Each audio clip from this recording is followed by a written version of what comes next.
What's up, everybody? Another shitty low quality video from the vehicle. Anyway, I saw this interesting thing about DuckDuckGo today.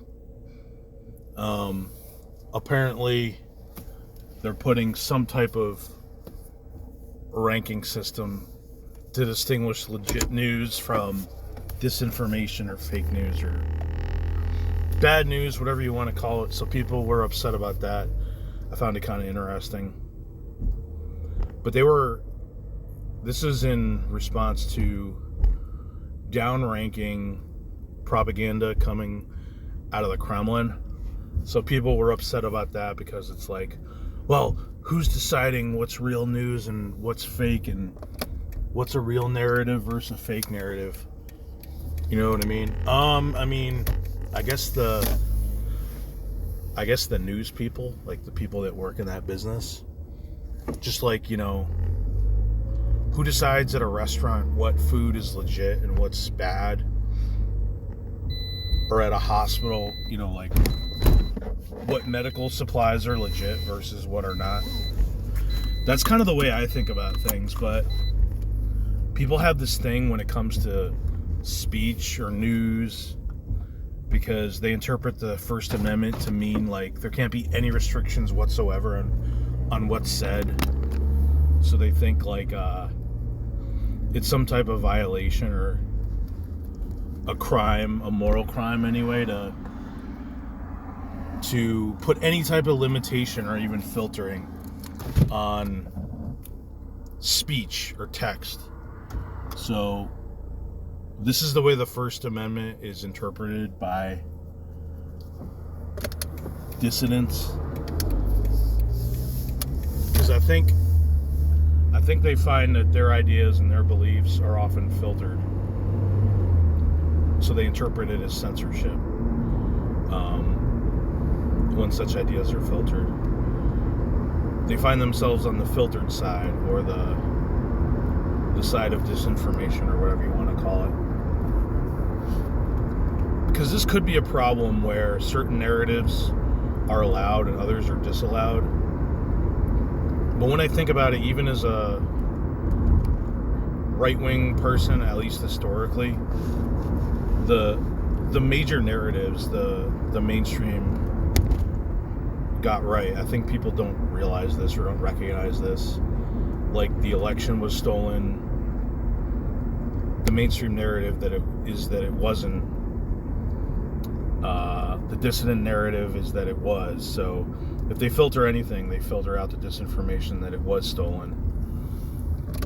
Or the COVID, the dissidents try to say like everything is a lie, the masks don't work, the vaccine doesn't work. But I think when you actually do look at the data, the mainstream narratives are correct.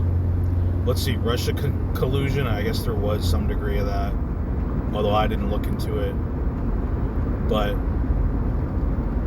people just have this misinterpretation of what free speech and the First Amendment is. They think that there can't be any filtering or any even ranking of speech and narratives. It has to be, I guess they just want a mishmash. Like, they want the Russian propaganda with our news or something like that, and I guess they would read through it and determine what's the real truth, I guess. But it seems like these people are the least qualified to do that, where they just want the narratives that appeal to them, and they don't want someone else filtering it out. So, I don't know. I see how this can be problematic to people, but when I think of other businesses, like, I want help from people who know more about what's good and what's bad. I guess more choices is always good, but not more bad choices, you know what I mean? Like, if I go to get my tires fixed, I don't want there to be like some shitty Chinese manufactured tires that might melt when I'm on the highway.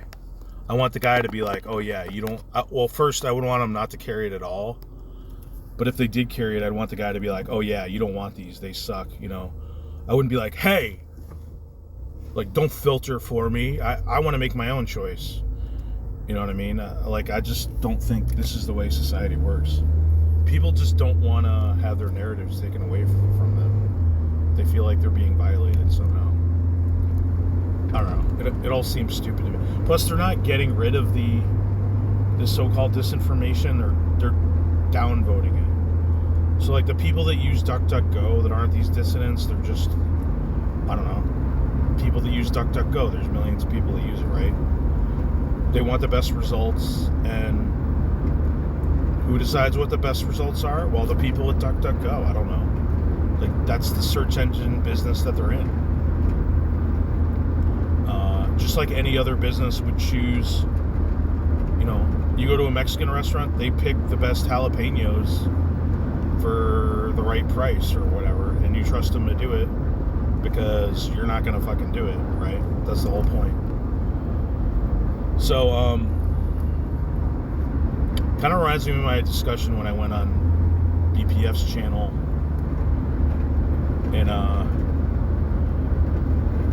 the topic was censorship or not allowing certain ideas and narratives to be on the major platforms. And then it's like, well, who's deciding what's fake and what's real? Well, I don't know. We do it as a society, or the search engines do it, but we do it for a million other fucking things. And it's kind of important that we get it right. Like, if the people that choose the food fuck up, people die. Same thing in a hospital. Yeah, the news is a pretty important business, but it's not like people are going to die necessarily if Russian disinformation from the Kremlin is included in the news. So, I don't know. It seems silly to me. But I was thinking, like, BPF Synth and whoever that guy was that was kind of interrogating and digging into me about, like, what do I want to see censored, basically, on social media. Well, I was watching a video on the Pedogate type conspiracies, the Pizzagate, and they don't promote violence or anything, right? But people got so enraged by this Pizzagate thing, and people got so into it and believed it so intently, people with weapons were showing up at the pizza place to demand the release of the children, right? So it's like virtually everybody would say this is a negative social outcome, and it makes it a legit target for deplatforming, in my book and many other people's books. So it's not something that it's harmful but isn't illegal and isn't promoting violence, but had caused people to turn to violence. And it's lucky that no one was killed, because the guy legit walked in and was shooting a door to try to open it to save the kids from the imaginary basement or something like this. So that's just another example. I use the Tide Pods, which is kind of a funny thing, but yeah, people did die from eating Tide Pods because there's fucking morons that consume this shit. It is the internet. So it kind of reminded me of that. But they would say, like, no, you got to leave the disinformation up, and then you have to go and debate, and if you're really the true side, then you'll win the debate and show everybody that, you know, the Tide Pods and Pizzagate is harmful conspiracies. It's like, well, I mean, I really wish that was the way it worked, but obviously it's not the way it worked. Because if you could defeat misinformation by engaging with it and debating it, then there wouldn't be fucking morons eating Tide Pods, right? And even if 99% of people are like, yeah, eating Tide Pods is bad, and there's a small contingent that thought it was good but were persuaded by good information and, like, people debating it, there's still going to be a certain amount of people that are eating the fucking Tide Pods. Now, these people that are mad that DuckDuckGo is filtering results, I feel like they're the types of people that would be eating the Tide Pods and saying like, no, I don't want to have biased filtered results in my search engine. I want to fucking read for myself. And if I come to the conclusion that eating the Tide Pods is not harmful at all, and the people telling me not to are just trying to feed me disinformation, then, that's the way I want to go. Okay. Maybe DuckDuckGo doesn't want to have the liability of leading people to eating Tide Pods or worse. I was surprised it's not that surprising, but it is a little bit surprising that like something as jovial as eating Tide Pods has killed people. Well, that detergent is fucking strong. Like, I personally have not ate a Tide Pod. Maybe if we had unfiltered results that were like, hey, eating Tide Pods has some benefits, I might have tried it. Probably not, but you never know. But it never would have occurred to me that like, oh shit, people are actually dying from this. It's super concentrated detergent. Like, I would buy that it would ruin your weekend, give you the shits for a weekend, but not that it would kill you. But like, the most unexciting things can kill you. Like, people probably choke to death on straws and shit like that, Anyway, I just thought that's interesting how people freak out over like even the worst things being deleted off of social media. Like this is a violation of our constitutional First Amendment right, and like they might be missing out on something. Like the media and the government is in cahoots, feeding them this fake narrative, but they might actually get the true narrative from the Kremlin. I guess you can seek that out. It's getting blocked in a lot of places, but you could seek it out. You could also seek out North Korea news. I was actually surprised a couple times on YouTube. I was reading, right, and I read something, I'm like, what the fuck? Is this a North Korea state? The North Korean state I'm reading? Like, I just happened to notice it said North Korea News Network or something like that. But another thing that's disappointing to me anyway is we were supposed to have this Groyper showdown with Joe Kent. Like Jan Crenshaw style, where they were supposed to bombard him. I saw the schedule, they had events, and I haven't seen any fucking highlights, so pretty disappointing with you fucking Groypers. I mean, did you guys get jobs? Did you start families? What excuse do you have? This is like what you motherfuckers do. So I don't get it, but I'm pretty disappointed in that. Maybe they're growing up. They're ex-Groypers now, but I wanted to see that showdown. Like, I don't even like Joe Kent necessarily. I see he's one of these stop the steal guys, so not sure we want that in a representative, but I wanted to see the showdown at least. Now, I don't think Nick has the sway to affect an election, because even these small-ass primaries,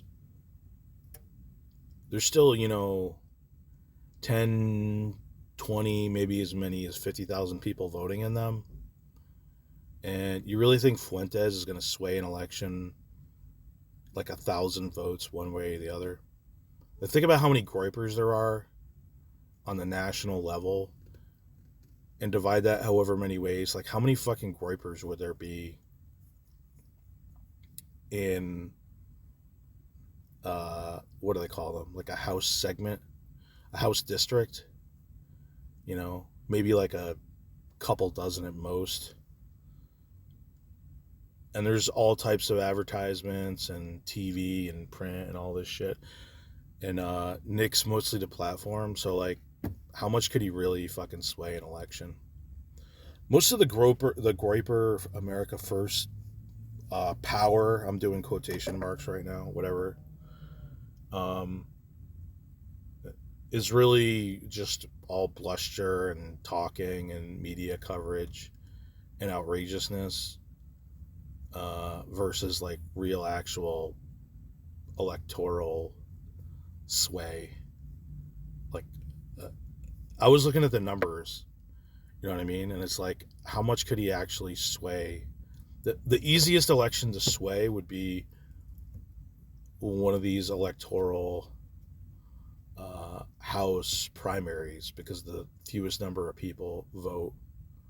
Midterms, there's no way he could affect that. And the presidential midterms, like during a presidential election year, just wouldn't be possible because there's too many fucking people voting. So I think all of this, like America first, like, oh yeah, partner with us, we'll work with you, we'll get you elected. I mean, it might make a little bit of a difference, right? Like, a representative will go to a fucking farmer's market and shake hands and be like, yeah, vote for me. And all of it together makes, each thing is like an incremental thing. But like America first, one way or the other, having an effect on one of these fucking elections, I just don't see it. I bet they'll go try to sway it, and when this guy loses, he's up against an incumbent, so the odds are he'll lose. Maybe I'm wrong, I don't know. They'll take credit for it. I think I want the incumbent. She seems like more competent than this Joe Kent guy, but I don't really care that much one way or the other. I just know I like Joe Kent more than these idiot Groypers, so like I want to see them go at it, but even if the Groypers get the best of them, like I just want to be entertained. But Naked America First are like the most dedicated trolls, so that's how they could have a difference. So predictions aside, it would just be interesting to see. You know what I'm saying?